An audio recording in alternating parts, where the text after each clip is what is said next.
Now here's the turn for the question number 9. The question is, an alcohol A on dehydration with concentrated sulfuric acid at a high temperature yields compound B. So if you have studied the characteristics of alcohol, you should know that concentrated sulfuric acid is a very good dehydrating agent, and on dehydration of alcohol the product formed is alkene. So one thing is clear, if alcohol A is dehydrated, the compound B is formed, which is an alkene. Further, on ozonolysis, I'm just simultaneously underline everything, that now the process of ozonolysis, every molecule of the compound B yields 2 molecules of acetaldehyde. Which of the following is the starting alcohol A? You need to just identify this alcohol A, which first of all gets changed into alkene B, and that B undergoes ozonolysis to yield 2 molecules. One molecule of alkene is undergoing ozonolysis to produce 2 molecules of acetaldehyde. So we have to just move from backward, right? How? See, the alkene that you have undergoing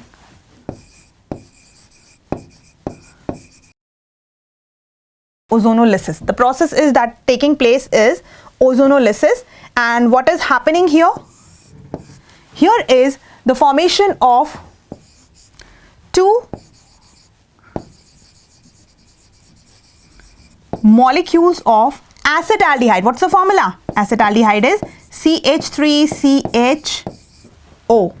It means one molecule of this alkene you were taking and it is undergoing ozonolysis. You know that during the process of ozonolysis, the molecule combined with ozone, ozonolysis actually the process is when it come in contact with the zinc dust, there is the formation of the aldehyde or the ketone, carbonyl compound is formed, right? So if 2 molecules of CH3CHO are formed from alkene, it means this alkene should definitely be that one in which 4 carbon atoms are produced. That's why only CH3CHO is produced, right? So 4 carbon atoms are present in this alkene. So there are 2 possibilities. This alkene could be CH2 double bond CH, CH2 CH3. This is the possibility, or one more possibility could be there. Absolutely right, the position isomer of it.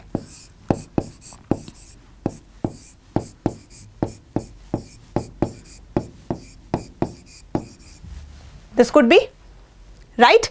Now my question is, which would be the most probable case? As you are getting same type of aldehyde here, it means this double bond should be there in between these 2 carbon atoms. It means instead of but1-ene, it should be but2-ene. Let's see what happens when we do the ozonolysis of this, right? We can check this by the simple reaction. What happens? Here is the intermediate compound, ozonide is formed this way.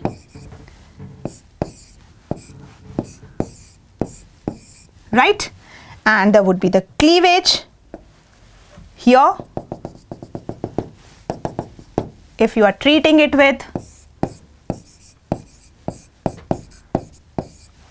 this, and what happened next? What would be the final product?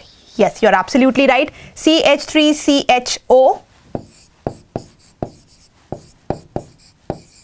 plus CH3CHO, acetaldehyde, 2 molecules, and ZNO, that would be removed.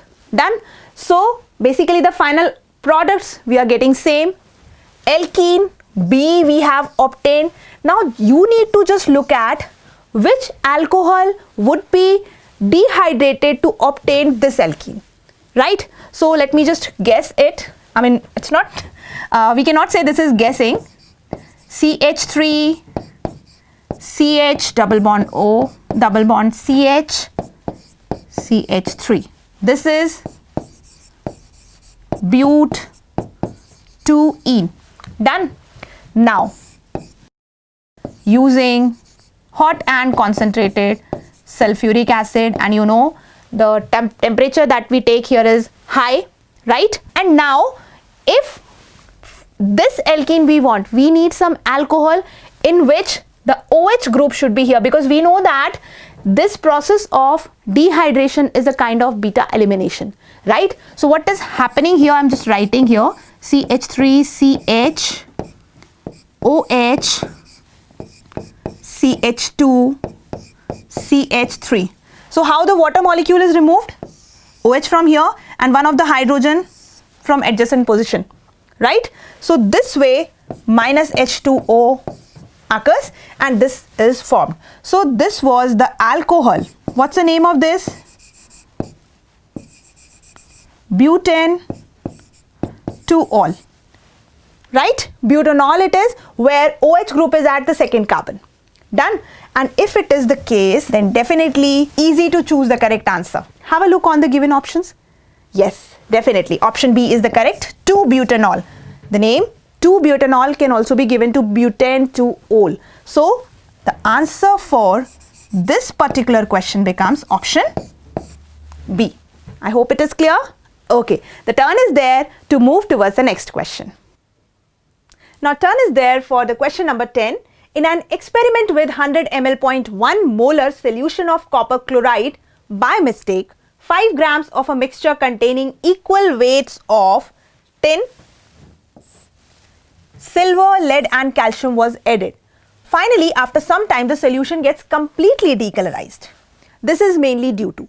So you need to just mention the reason of decolorization of the solution of copper chloride. That is bluish green in color, right? So how do you identify that what is the reason? Basically, we need to just look at the elements present here. Silver, lead, calcium and tin. 4 elements are there, and among all these, the silver is less reactive as compared to copper. So it would not be able to displace copper from copper chloride. Definitely this silver is discarded. This option of silver is discarded. Now I'm just talking about lead, calcium and tin.